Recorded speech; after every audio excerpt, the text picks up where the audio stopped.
Bonjour à tous, vous me l'avez demandé, dans cette vidéo, on va parler du KO phénoménal que s'est pris Ngannou dans son combat, l'opposant contre Anthony Joshua. On va voir dans cette vidéo quels sont les mécanismes du KO et quels sont les dégâts provoqués après un tel KO. Mais avant, merci au sponsor de la vidéo que je tiens... Non, stop là, moi j'ai vraiment pas le temps, donc on abrège et on passe au KO tout de suite. Allez, vidéo les gars.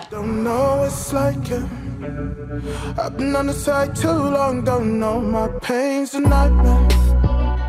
Devil on my back, fuck that, an overdose.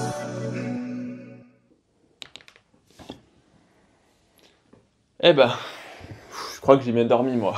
Allez, on va reprendre. Donc, on parlait du combat qui opposait Ngannou contre Joshua. Et Ngannou s'est fait mettre KO au deuxième round par un crochet impressionnant de Joshua qu'il a atteint en pleine mâchoire et qui l'a fait chuter au sol en étant complètement KO. Il aura fallu à Ngannou une grosse minute pour reprendre ses esprits. Il a même dû être traité par de l'oxygène tellement le coma était profond. Et devant un tel KO qui, je dois bien le reconnaître, a été très impressionnant, à la fois par la force de la frappe, mais aussi parce que Ngannou a un très gros gabarit et que c'est la première fois qu'il se faisait coucher d'une telle façon. Et vous avez donc été nombreux à me demander mon analyse médicale à ce sujet. Avant d'attaquer les mécanismes possibles du KO, rapidement, on va rappeler qu'au niveau du crâne, il y a à l'intérieur le cerveau pour la plupart des gens, même si je reconnais qu'on peut se poser la question pour certaines personnes. Et ce cerveau est constitué de neurones. Ce sont des neurones qui vont donc permettre de faire toutes les fonctions de l'organisme en termes de commandes motrices, de commandes sensitives, mais aussi les fonctions vitales pour commander les différents organes. Et ce cerveau, il va être entouré d'un liquide qui va constituer en fait les méninges. Et ce liquide qui entoure le cerveau va permettre d'amortir les chocs. Imaginez un petit peu que sinon, à chaque fois qu'on bougerait la tête, eh bien le cerveau bougerait un petit peu comme de la gelée, puisque sa consistance est assez gélatineuse. Imaginez l'image d'un pudding ou d'un flamby qui fait floup, floup, floup. Eh ben, c'est exactement la même chose au niveau du cerveau, donc ce liquide sert de protection. Maintenant que vous avez compris ça, le KO correspond en réalité à un mécanisme d'interruption, une sorte de blackout, de disjonctage de tous les neurones du cerveau en même temps, ce qui conduit à la perte de connaissance. Concernant maintenant les trois mécanismes du KO que l'on peut rencontrer dans la pratique des sports de combat, je vais résumer très rapidement les deux premiers. Le premier, c'est le KO vasculaire, quand on subit notamment un étranglement, une prise guillotine qui va comprimer les deux carotides et priver le cerveau de sang et donc d'oxygène. Et les neurones sans oxygène, eh bien, ils vont en gros disjoncter et s'éteindre. C'est pour ça qu'on tombe assez rapidement KO si la prise est bien exécutée. En deuxième, c'est ce qu'on appelle le KO neurovégétatif. Celui-ci va survenir lorsqu'on va se prendre typiquement un coup au niveau du plexus solaire, au niveau du foie ou de la rate. Et c'est une hyperactivation de ce qu'on appelle le système nerveux parasympathique. C'est en gros le système qui va mettre le corps au repos quand on a bien mangé, quand on a sommeil, et parfois sous des coups qui vont être intenses, qui vont stimuler fortement le système vagal et associé à une forte douleur. On peut avoir donc cette hyperactivation sympathique qui va ralentir le cœur, faire baisser la pression artérielle, et dans des cas extrêmes comme un très gros coup au foie ou au plexus solaire, eh bien, on peut perdre connaissance par ce qui s'apparente à un gros malaise vagal, c'est-à-dire le cœur qui se ralentit, la pression qui chute, et donc le cerveau qui, pareil que tout à l'heure, n'est plus alimenté en oxygène et donc va disjoncter. Et heureusement, c'est quelque chose de temporaire puisqu'ensuite le système parasympathique arrête son hyperactivation et le combattant va reprendre connaissance.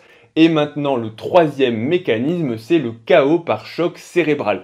Et c'est celui qui est le plus emblématique, c'est quand on va se prendre un coup porté au visage. Et ce type de KO est véritablement le plus spectaculaire puisque c'est vraiment la violence du choc, l'impact et le combattant qui va perdre connaissance, en général en chutant au sol. Dans le combat de Ngannou contre Joshua, c'est bien évidemment, et vous l'aurez compris, ce type de KO qui est arrivé à Ngannou, un violent crochet de Joshua qui lui a véritablement décroché la mâchoire, fait vaciller le cerveau et mis KO de façon spectaculaire. Donc, que s'est-il passé pour ce type de KO? En réalité, le mécanisme, on va dire, n'est pas totalement élucidé, mais a priori, ce qui serait en cause, pour parler en détail technique, c'est quand il y a une très forte accélération au niveau des neurones, puisque quand on se prend un coup avec une forte, on va dire une forte vitesse et une forte puissance, le cerveau à l'intérieur de la boîte crânienne va fortement accélérer. Il va à la fois accélérer et surtout taper encore une fois contre la boîte crânienne, même si bien évidemment il est amorti par le liquide, heureusement, et ensuite va s'en suivre une décélération, c'est en quelque sorte le contre-coup, le cerveau part et ensuite il est arrêté par les muscles du cou, ou alors il va être arrêté par le sol quand le combattant va taper au sol, et en général justement c'est cette forte accélération qui va, et c'est la théorie qui est proposée par certains chercheurs. En gros, il y a, et je vais peu préciser, il y a une zone qui s'appelle au niveau du tronc cérébral la substance réticulée ascendante qui contrôle tous les mécanismes en fait d'éveil qui font qu'on est conscient que je suis en train de vous parler maintenant. Et quand il y a une interruption entre la communication des neurones du cerveau et de cette substance réticulée ascendante, eh bien le combattant va devenir KO et perdre connaissance. Et donc, quand on se prend un coup violent, que le cerveau accélère fortement, eh bien la communication est rompue entre les neurones et cette substance, et le combattant va tomber KO. Et il faut distinguer deux types d'accélération et de coups au niveau du cerveau. Ça va être l'accélération linéaire, d'avant en arrière, et l'accélération circulaire sur le côté. C'est pour ça que tous les coups en boxe ne se valent pas, et que certains types de coups vont être beaucoup plus pourvoyeurs de KO que d'autres.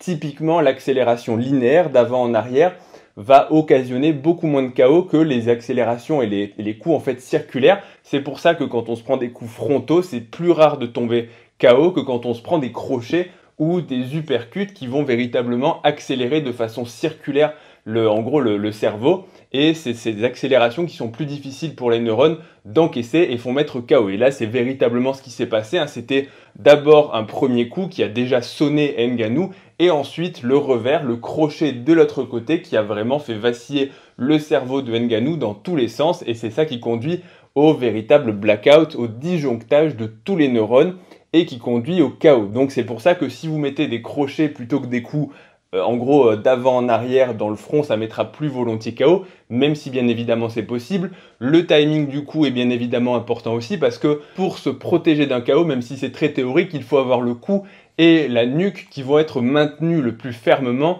et le plus solidement possible. D'où l'intérêt pour les combattants d'entraîner les muscles du cou pour résister et éviter que ça bouge. Mais quand vous êtes pris par surprise, et d'où l'intérêt du timing et en gros d'essayer justement, c'est tout l'intérêt du talent des combattants, de mettre un coup, une feinte et puis de prendre l'adversaire par surprise. Donc le timing est très important pour que l'adversaire n'ait pas le temps d'anticiper le coup et qu'il se laisse surprendre et que en gros il voit rien venir et que sa nuque ne soit pas du tout stable, il n'ait pas anticipé le coup et il tombera plus facilement KO. Maintenant qu'on a défini comment se passe un KO par choc cérébral, l'autre question c'est les profondeurs de KO.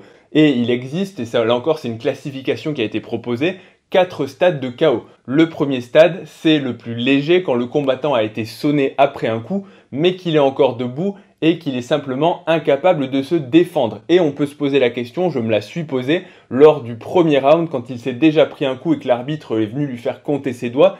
Ngannou était manifestement conscient, il a donné le bon nombre de doigts, mais il avait déjà un petit peu le regard dans le vague. Donc on peut déjà se poser la question, alors c'était pas un KO manifestement, mais il était déjà un petit peu sonné. Le deuxième type de KO, qui est un petit peu plus profond que le précédent, c'est quand le combattant va tomber au sol, il sera encore conscient, mais il sera incapable de se relever. Et parfois, on peut le voir dans les combats, quand le combattant essaie vraiment de bouger, mais en gros, il n'arrive pas à se relever. Il est incapable, même s'il reste conscient, c'est le type 2. Le troisième type, cette fois-ci, le combattant est au sol, il a perdu connaissance, mais de façon très temporaire. En général, c'est le coup, le combattant qui tombe KO, il est KO au sol quelques secondes, 2-3 secondes, et ensuite il se relève, il reprend connaissance. Et enfin, le KO le plus profond de stade 4, c'est véritablement quand le KO est prolongé et que le combattant reste KO pendant plusieurs, on va dire, longues secondes, voire même parfois 1 à 2 minutes. Et là, c'est manifestement ce qui s'est passé pour Ngannou, ça a été un KO très profond, puisqu'il est resté au sol de façon prolongée. On l'a vu, il était allongé, il n'a plus bougé pendant un moment. Joshua a eu le temps de faire le tour du ring de façon assez calme, mais Ngannou n'a toujours pas repris conscience. Et ensuite, il a repris très lentement conscience avec la nécessité de mettre un petit peu d'oxygène pour, en gros, un peu mieux oxygéner le cerveau après un tel KO. Très rapidement maintenant, et avant de conclure, les KO, bien évidemment, sont dangereux pour le cerveau.